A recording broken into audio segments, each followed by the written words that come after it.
This is the start of my notes on linear algebra, and we are going to be reviewing properties of complex numbers because you need both real and complex scalar values to fully understand linear algebra.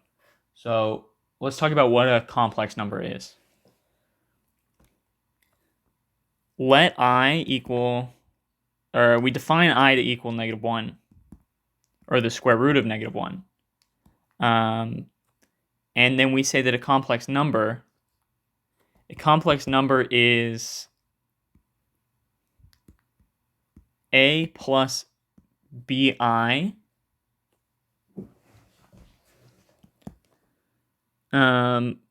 where a and b are any number in the real set of numbers. Real set meaning that we have negative and positive numbers, and they don't have to be rational or an integer.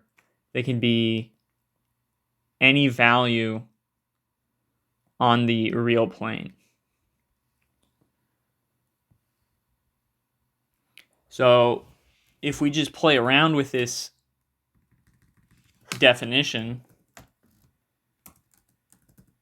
and I'm going to pull up my...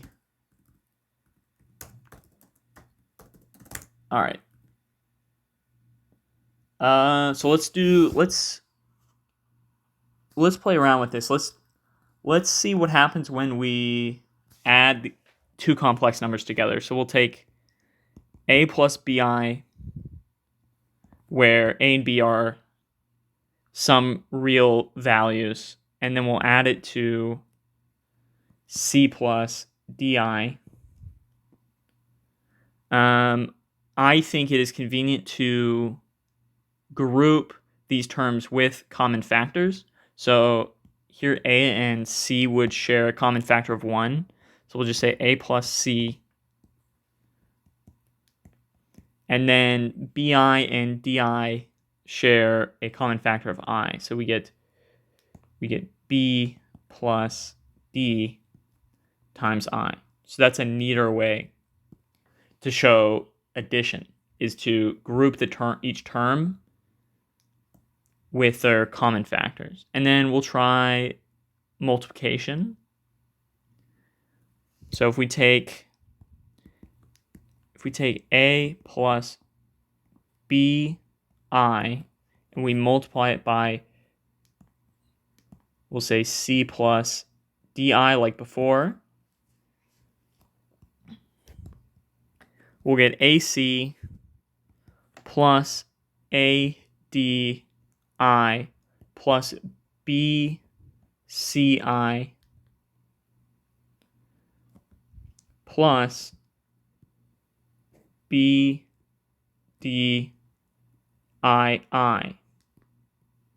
So this seems messy, and we can simplify this so that we have the same factors as with addition. Because ultimately, every complex number, when you do an operation on a complex number, you should get a complex number.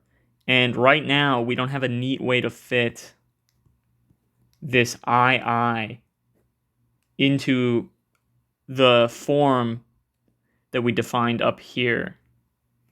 So the trick is to go back to our definition that I equals the square root of -1 and say, well, if I is the square root of -1, then I squared is just -1. So we can just replace this term with b d -1.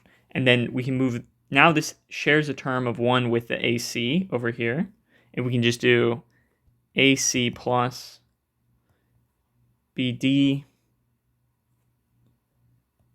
And it's actually minus bd because this is -1. And then we pull out this shared factor of I from these two terms in the middle, and that gives us AD plus BC, all times I. And this is the neat way to show multiplication on two complex numbers. So here's some, and then now we're going to get into some properties of complex numbers. They are commutative. So if I have, if Z and W are complex numbers, Z plus W is equal to W plus C. And to realize that, we can just go back up here and notice that when we added these two complex numbers, we grouped the real part of these terms together, and real numbers are also commutative. So we could flip D and B here, and it would have the same value. It would evaluate to the same complex number at the end of the day. And similarly with A plus C, we could flip these, and because real numbers are commutative,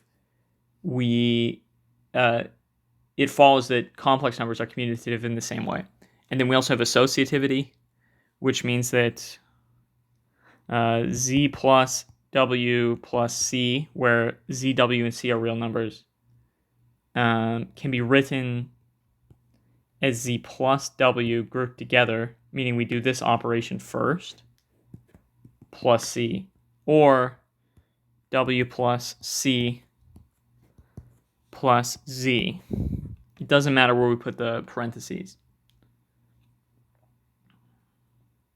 And to prove that, to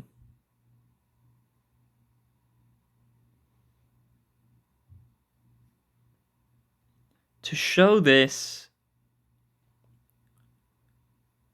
well, I won't show this for now. I think I can show this later as I explain it. And then we have identities. So for all Z's that are complex, so for all complex numbers, for all Z where Z is a complex number, there exists some, if you add 0 to Z, you will just get Z.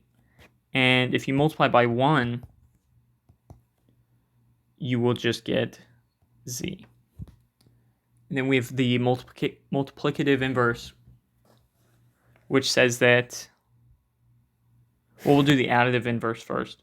The additive inverse says that for all Z in the complex set, there exists some W such that when you add W to Z, you get 0. And then also, for all Z in the complex set, there exists some W such that when you multiply W, you get 0. Now, I'm not sure if W is a unique number or a unique value in either of these cases, but there at least exists one. It might be unique. I'm pretty sure for addition it isn't unique, but for multiplication, or for addition, there is only one number that evaluates to 0. But for multiplication, I'm pretty sure there are multiple W's that evaluate to 0. And then the distributive property says that, say you have 3 complex numbers, A, B, and C. A times B plus C is equivalent to AB plus AC.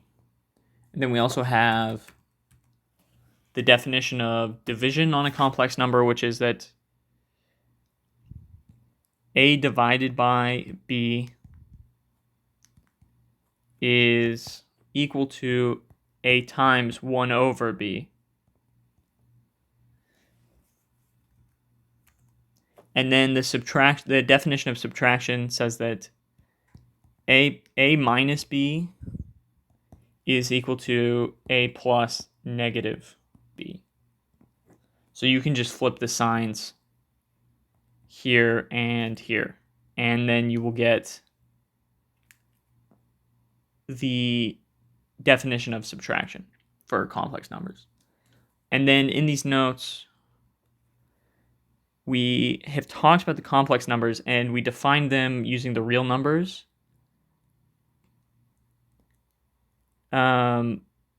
These sets are full of scalar values, and they are not vectors as of yet. So if we want to conveniently prove things for both sets, we can use f.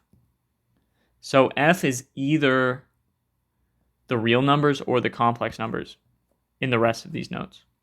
And that's that.